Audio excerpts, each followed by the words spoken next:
So I picked up Double Cross by 13 AM Games for a Nintendo Switch, and it was exceedingly average. It had some good ideas and somewhat memorable moments, but was also extremely mediocre with some under-realized design choices. Let's take a look at Double Cross. Double Cross is an action platformer centered around Agent Zahra of R.I.F.T, the regulators of interdimensional frontiers and technology, which I guess is kind of like ICE for multidimensional travel. Basically, they go around and restrict travel between different types of universes so that diseases or technologies of more advanced societies don't contaminate lesser universes, and they track down people who violate those laws. The main conflict of the story is that somebody breaks in the Rift and steals some metacatalyst, which is some sort of substance that can be used as a weapon to destroy worlds. You visit 3 different worlds to figure out who stole the metacatalyst, and some somewhat surprising turns come up, which we'll talk about later. As for gameplay, Double Cross is an action platformer with some puzzles and features a combat system where you can fight enemies, use abilities, and build up combos for better attacks. There's also a proton slinger, which allows you to sling between platforms and can also pick up items to throw at enemies.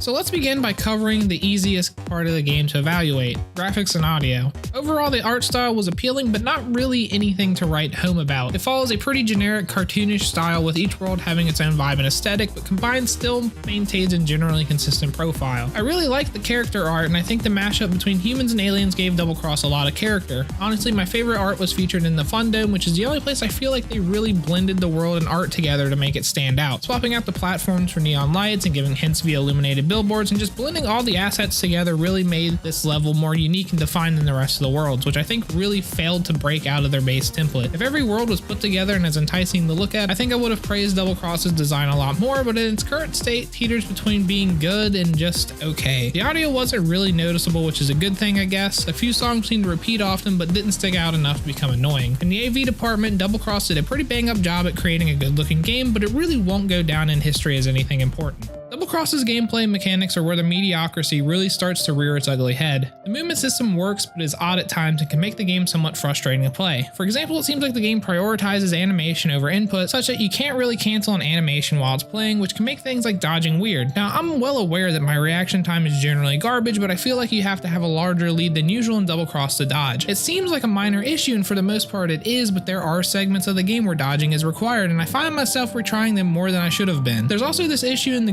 Utopia world where the goo that makes you run faster will briefly slow you down slightly before picking back up when you jump onto it, which really messed up the pacing for me in that section. The Proton Slinger also has some weird behavior in it because it's a mechanic with the implementation that isn't really common. Usually in games like Ratchet & Clank, where you have some grappling hook tool, it works more as a pendulum. You will attach yourself to the pivot, and either your own momentum or the momentum from the game slinging you to the set radius of that pendulum will be what moves you from platform to platform. If you want to go faster, you can usually swing your body while attached to the pivot, and the core interaction of the swinging mechanic is your speed and at which point you detach yourself from the pivot. For the most part, the system is pretty intuitive because pendulums are something that we regularly interact with, and the idea of swinging something is natural to us. On the other hand, having the Proton Slinger, where the only real defining control over your trajectory is your angle in relation to the pivot, isn't really natural. Now, I'm not saying that because it's unnatural means it's a bad mechanic, and I'm also not saying that it's like impossible to comprehend, but I think it's reasonable to argue that it's a finicky mechanic that isn't really intuitive, especially with its desire to sometimes yeet you into the ground when approached at a bad angle.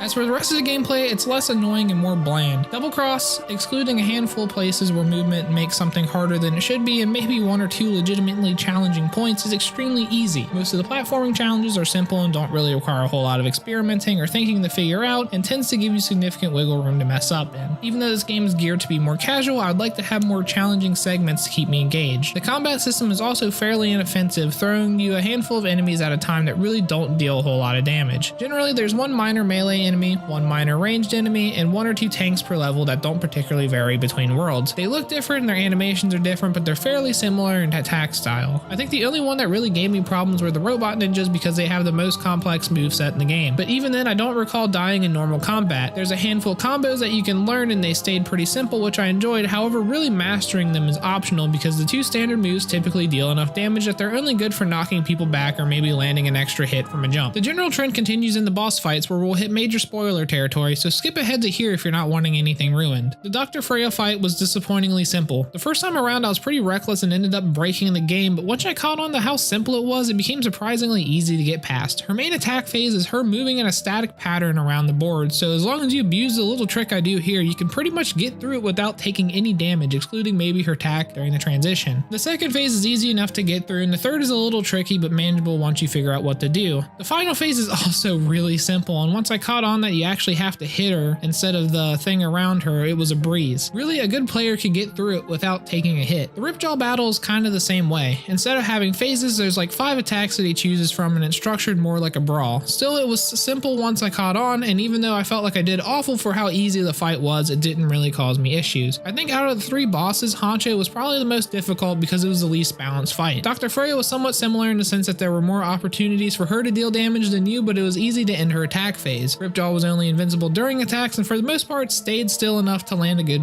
few hits. Honcho, on the other hand, only had 2 places where you could really land a shot to knock him out of his turn, and they were mostly uncommon phases. Still, I think he was probably the most engaging out of all of those bosses. The final fight against Suspect X felt like a combination of the 3, but it was honestly bullshit and repetitive. His attacks were probably the hardest to avoid, and I took a lot of damage because of that. It wouldn't have really been a problem if you didn't have a harder second fight to get through with your leftover health, or a third fight with even less health. I wish the game threw you a little energy between rounds to get your health up a bit or something, because it felt unnecessarily challenging. I don't mind a challenge, but I would have liked to have a little bit more wiggle room, and I would have really appreciated it if I didn't have to do the exact same fight 3 times in a row. Seriously, the attacks never really changed except for having 2 people hit you instead of 1 for a little bit. Overall, in terms of gameplay, there's much left to be desired. I think there's a lot of good games out there with good level design but bad mechanics, and good games with bad level design but good mechanics. However, when both are par at best, it makes the game less engaging and honestly a little boring to play. They had a couple good ideas with the minigames during the Fun Dome level, and each stage did have a small dynamic added to it to switch things up a bit, but I feel like they should have fleshed more on bringing each new mode of gameplay to a higher level to flesh the game out. I felt like they would bring in something new but never really move past that introductory level with it. Also, the entire combat system needs to be revamped to make it more interesting. Also, I forgot to mention the entire upgrade system, but basically there's some permanent moves and trades that you can unlock when you have so much upgradium, and there's also a handful of abilities like shields and healing buffs you can select 3 of which to carry through the game. Honestly, with the simplicity of the game, I don't really feel like it's a worthwhile feature because you could honestly never touch the system and have absolutely no problem completing the game. Finally, we get to the story. The story is pretty straightforward. Someone steals something from you and you go find them. Along the way, small clues are revealed as to what happened and a couple twists appear. If Double Cross was narrative driven, I would say the writing is bad, but I think it's more of a way to connect gameplay elements and locations together, so the writing doesn't really detach from the game. It's a very blunt piece of writing and doesn't really leave a whole lot of mystery or suspense. Anything meant to be hidden is just absent, and anything meant to be known is just outright stated. The rogue Zahra character was the only character that really developed through the game, and even then she had a really dramatic push button change that didn't grow over time. All the major turning points in the story like Dash and Dr. Freya's reveals were barely hinted at, to the point that you really could have replaced them with literally anyone and it would have been just as plausible. The ending, I guess, had some motivation behind it because you know Dash at least had something negative happen to him while working at Rift, but I don't remember it ever being connected to the bigger picture until it was explicitly explained during the ending. Other than that, the major events weren't really well justified. Really, the monotony of it all made the story parts less engaging, and the only thing keeping the story from sinking the entire game is the game's lack of emphasis on it. The characters were an underrealized point of Double Cross, and it made me a little disappointed because I really enjoyed the characters. I thought that they were individual enough to actually find interesting even if they followed common tropes. They also meshed well together and felt like an actual team instead of being a heterogeneous group. I like some of the dialogue and interplay among the characters because it felt like they were aware of the world around them, especially when their dialogue changed with new events. It's a very minor thing, but it shows that even part of Double Cross's world was actually pretty well thought out. If they expanded on this and added enough detail to the character, it would have made the investigation aspect of the game more interesting. Some of the clues were easy to figure out who to show them to because they lined up with the personalities of the characters, but some of the clues were kind of random and could have only been solved by taking them to random people. I think the investigation system could have been fleshed out a little bit more by opening up characters more and making clue processing more involved. For example, maybe requiring equipment to be found or created before something can be analyzed, and if done correctly, could have been a driving mechanic behind this game. I think they built a solid foundation for the level of story they were aiming for,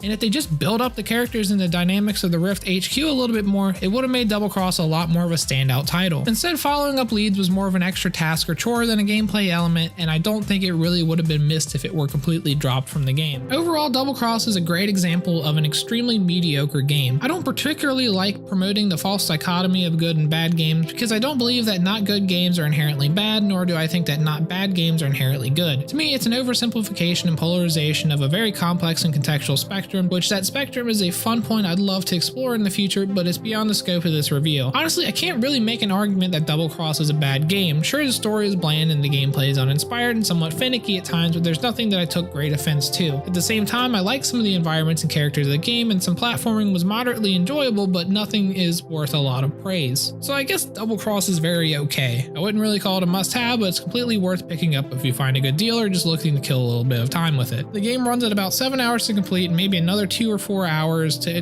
grab all the upgradium missed in the first run, and while length is no indication of quality, I think it's a good metric to determine the maximum you'd want to spend on it. Personally, I would consider it a solid sale item or a slight bonus in a bundle with more or equally interesting titles. Not something that I would actively avoid, but also not something I'm craving to pick up. If you're interested, it's currently on Steam in a Nintendo eShop for $20 with a discount of $15 until January 16th. If you like this video, like, comment, subscribe, etc. See you soon. Peace.